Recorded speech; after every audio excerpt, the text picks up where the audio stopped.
자, 2018년 수능, 그러니까 2019학년도 대학 수학 능력 뭐죠? 평가시험? 맞나요? 이 용어가? 네, 거기에 나왔던 수능에 나왔던 사회지문 문제인데 이때 당시에 경제지문이 다들 나올 거라고 생각했는데 경제지문이 안 나오고 이 법지문이 나와가지고 법지문은 오히려 좀 꿀이었다 라는 이야기가 좀 있었어요. 일단 지문에서 그리고 보기에서 무슨 말 이야기하는지 일단 이해를 했나요? 보시면 지문에서 이 법률 행위에 대한 이야기를 하잖아요. 일단 읽어야 돼요. 일단 읽으면서 무슨 이야기를 하는지를 확인을 해야 되는데, 자, 보시면은 어떠한 계약이 있죠. 계약에 대해서 이야기를 하고 매매 계약에 대한 이야기를 하면서 권리를 행사하고 이행하는 관계에 놓인다고 합니다. 이처럼 의사표시를 필수적 요소로 하여 법률 효과를 발생시키는 행위들을 법률 행위라고 합니다.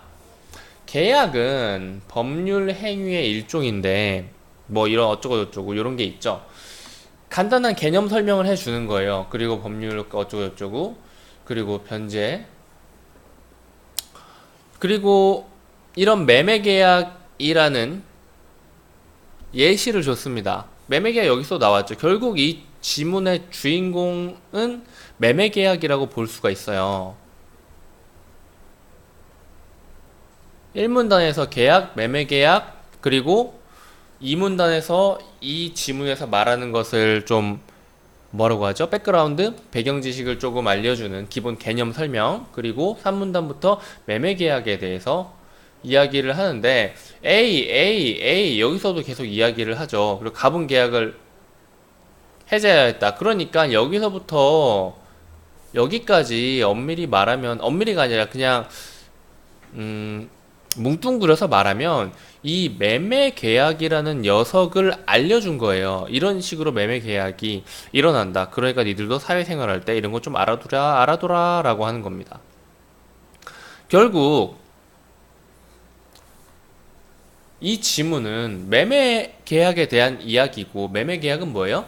의사 표시를 필수적 요소로 하여 법률 효과를 발생시키는 법률 행위입니다. 그리고 보기 같은 경우에는 증여와 유언에 대해서 이야기를 하고 있어요. 그런데 무슨 이야기를 하고 있느냐?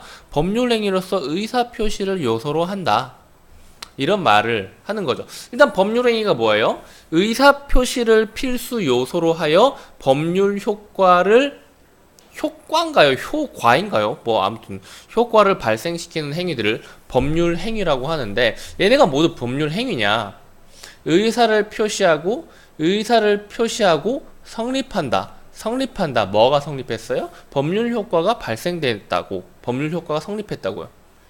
그래서 적절하지 않은 거 찾는 거고 얘는 법률 행위로서의 의사 표시를 요소로 한다. 얘네 셋 다 이렇게 있는지 의사표시가 있는지 봐주시면 됩니다. 계약 역시도 이 매매 계약 역시도 계약의 일종이죠. 법률 행위의 일종이니까 당연히 의사표시가 있어야 될 거예요. 2번 증여와 유언은 법률 효과를 발생시키려는 목적이 있다는 점이 공통된다. 이것 보고 이라는 생각을 하게 될 텐데 1번 선지를 풀면서 증여, 유언, 매매가 모두 법률 행위라는 것을 인지를 했다면 법률 행위의 목적은 법률 효과를 발생시키는 것에 있다는 것이 이미 정의되어 있다는 것을 알았어야 돼요. 그리고 3번 볼까요? 증여는 변제의 의무를 발생시키지 않는다는 점에서 매매와 차이가 있다라고 하는데 우리는 변제의 의무가 뭔지 모르기 때문에 다시 찾아줘야죠. 변제의 의무 아까 참 반대요. 여기 있다.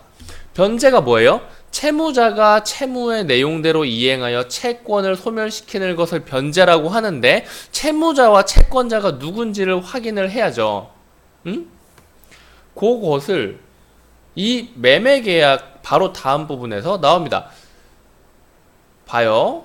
을이 갑에게 매도하는 것. 을의 채무는 그림 A의 소유권을 갑에게 이전하는 것. 이걸 바꿔봐요. 증여.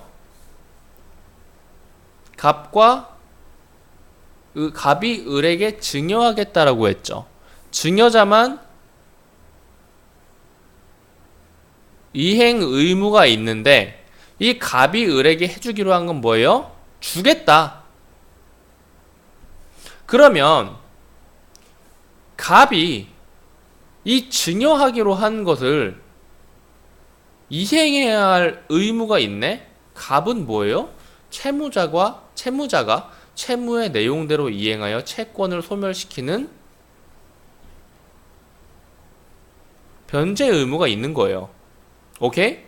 요 누가 줘야 하는가? 그러니까 그겁니다. 무언가를 해야 한다가 아니라 줘야 한다라고 봐야겠죠? 줘야 한다. 그것 자체가 채무입니다. 우리 채무자, 빚쟁이. 채무자의 기본은 그거죠. 빚쟁이죠. 빚쟁이의 채무는 뭐예요? 돈을 빌려준 사람한테 갚아야 하는 겁니다.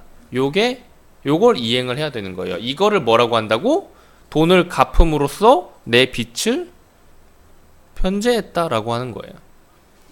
그래서 증여 역시도 증여자만 이행 의무를 진다는 이 말 속에서 증여자가